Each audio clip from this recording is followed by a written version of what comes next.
Hey, hey, hey, come on in to the Wave Philosophy. Wave TV, Tammy Renee's TV, whatever you want to call it. Come on in, because what I'm going to do today is no, I'm not driving. I am not driving. I am actually sitting while I'm waiting for my granddaughter to come out of Taekwondo. So I figured if I'm sitting here, I might as well use this time to come live. I do get a question that I am asked all the time, and I want to answer that for you. So if you are here and you are catching the replay, go ahead and hit what? Hashtag replay. So I know you're here and I can connect with you. So you guys have seen me going on, you probably think vacation, which is actually a combination of vacation. It's kind of hot in this car, which is a combination of vacation. Let me see if I turn it on. Hold on. Let me see. If I turn on my air, we can use some gas. That's going to stop beeping in a minute, and then we're going to talk. All right, there you go. So you guys have seen me on vacation, a combination of vacation and working at the same time. So what I call that is a global entrepreneur. So I want to share with you what I mean by global entrepreneur or global leadership or global lifestyle. I use those words interchangeable, but I'm talking about the same thing. So I'm going to explain that to you today, but I also want to go over what is a nomad and what is an expat. So you have three ways that you can live a global lifestyle, and that is through global entrepreneurship or global leadership, expat, or a nomad. Well, most of you know I have been an expat in the past when I lived in Costa Rica for 3 years. And, it has its different challenges than being a nomad and to being a global entrepreneur. So each one will have its different challenges, and I can actually help you establish whichever one that you desire to be. I do not advise anyone to move anywhere as an expat unless they have visited the location a few times to make sure it is a fit for you. Because 80% of people do never establish themselves as a full expat. Within 2 years, they typically will move back. And that is because they have not done their research, or they have not they just have not established their businesses to sustain themselves because they got caught up in the vacation. So that's one thing I want to help you avoid. But to avoid that is you really need to make sure that the location you are picking to establish yourself as an expat really aligns with your values. So we talk about those things when you work with me. We explore different areas that you may not even thought about. And I also encourage you to go visit a location, join communities before making that commitment. So then we're going to talk about a nomad. So a nomad is different. You have a little bit more freedom with nomad. And actually being a nomad, you actually do go visit different locations so that you can decide which location is best for you at the end, right? So you may go spend a year or two here, you may go spend a year or two there, and you start to learn the different areas and eventually make it back to one of them and really set groundwork for you to be an expat and become a resident of that community. So those are the different ways you have a little bit more freedom. But with a nomad, the difference between a nomad and an expat as far as working and producing income is having a digital business, a business that moves with you. You can't have a brick and mortar or a business where you have clients you have to be in front of all the time. Now, if your clients change all the time, that might be a little different story, okay? That might be a little different story. But if you have a business that you have to go to meetings with and meet with a team with in person, it's going to be hard to establish a nomad lifestyle, right? Because it's mostly done online on the internet via Wi-Fi, and everything is done digitally. That's why it's called a digital nomad.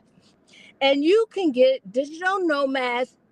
Um, they have these digital nomads visas in different countries that you can get that allows for you to stay for an extended time period past a tourist time period.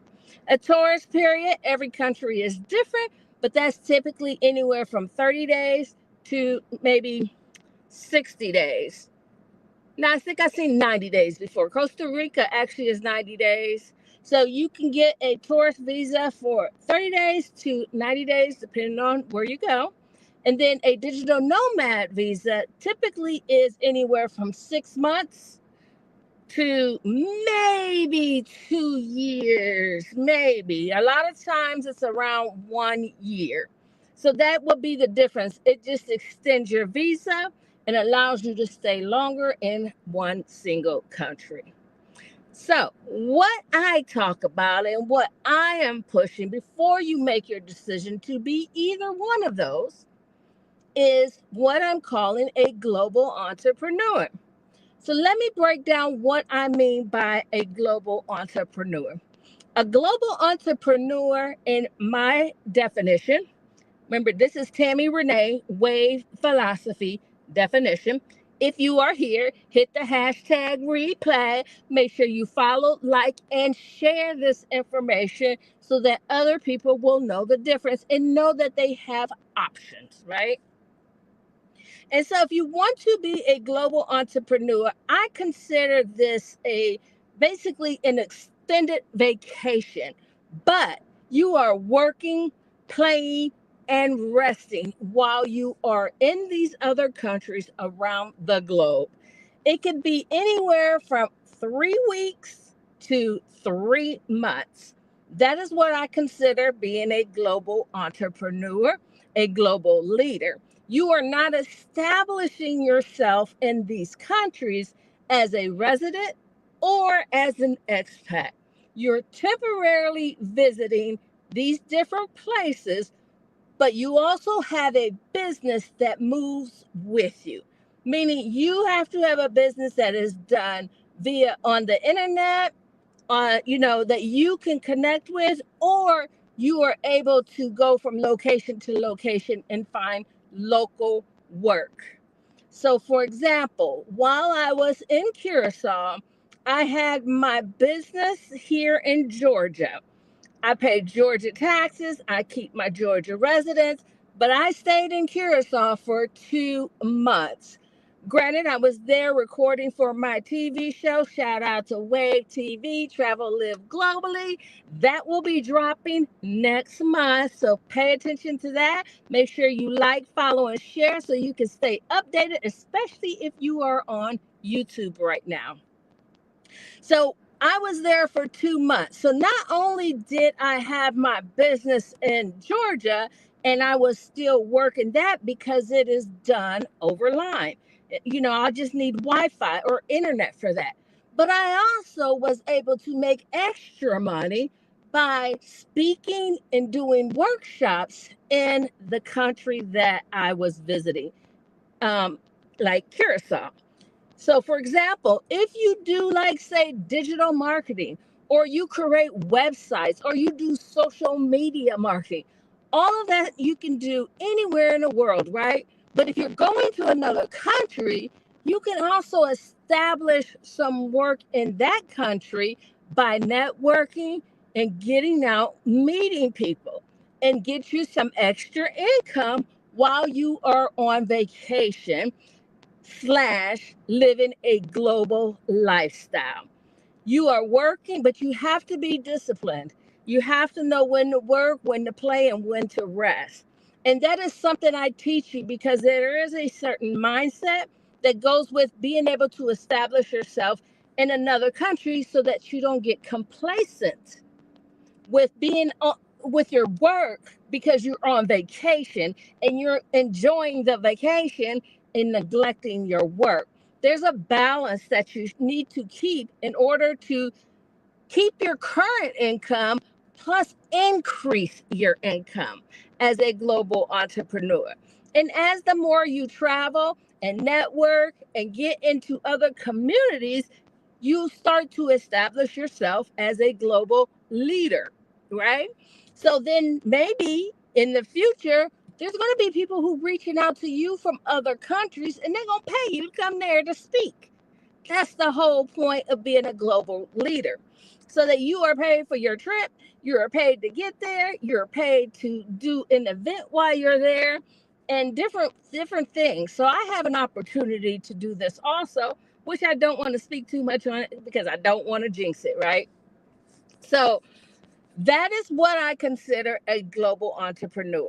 That is something I work with you with. I do have a 100-day program course that is coming out that you could sign up for. It's self-led, it's pre-recorded, and in that, you'll be able to also work with me one-on-one for brainstorming so that you are aligning your business up right so that it continues to make money for you while you are traveling the globe.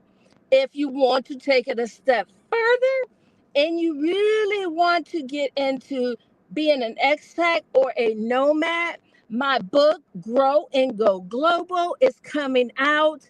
It is all about having a growth mindset or a global mindset to help you get past the hurdles and the struggles that come with being in a new culture, being in a new environment, being away from family. Those are all things that kind of attack you when you are going in a new country that you don't know anyone in. Having someone to talk to, knowing which communities to really get into. Yes, you can go to a new country, but you don't want to get caught up in doing the tourist things. You don't want to get caught up in hanging out like you on vacation all the time because you don't want to neglect your work. You want to grow your business and also enjoy the country of your choice. So that is what I consider a global entrepreneur. Is what? Drop it in the comments if you know what I said. I can't see the text because I am on my phone while I said I'm waiting for my grandbaby to come out of Taekwondo. So yes, it is global entrepreneur from 3 weeks to 3 months is what I consider being a global leader, global entrepreneur. Most people go on vacation, we go for a week or maybe 2 weeks, right? We go on vacation. We leave work at home, hopefully, if you're doing that, because that's only 2 weeks. And so we're wanting to extend that. And there's some little things you can do at home to help you with that. So for instance, my car got wrecked, right? So I just did not buy another car because now I rent a car while I'm in the United States. And when I leave the United States, I let that car rental go and use that car rental money now and transfer it to a car rental in the new country of my choice. So I'm just exchanging one country expense, moving it over to another country expense. So those are little things that you can do, you find in your budget to help you do this. And if you rent by the month when you're going on vacation, sometimes it's cheaper than renting for a week or two. My rental in Curacao was $1,500 for a month. That's easily done in the United States to go to a beach place here in the United States. You can easily spend that much. So you have options. You can go for a month to an island, to a vacation, to the jungle, to different places. You just got to know where to look to find those deals so that you are paying less money for a month than you would pay for a 1 week to 2 weeks vacation somewhere here in the United States. And I know everybody trying to get out the United States. All right. I know you are. But I would not suggest to pick up and leave and go anywhere Make that life change without first visiting and getting to know the community of your choice. So that's what I have for you today. I hope this was informative to you. If you would like to get together and work together, or you want to pick my brain and talk to me a little bit or help you sort out some things, you can reach me at tammyrenee.us/exploratory. That's tammyrenee.us/exploratory. If you're ready to get your checklist together and ready to see if you can align your business with your lifestyle for this freedom global entrepreneur lifestyle, go to iwanttoliveabroad.com and get a free checklist to get you started. My name is Tammy Renee, and I am so excited that you are joining me here today. Make sure you hit hashtag replay. And if there's a subject or a topic you would like for me to talk with, drop it in the comments and I will come live again and talk about that. Thank you for joining me. I will see you later. Talk to you later. Bye.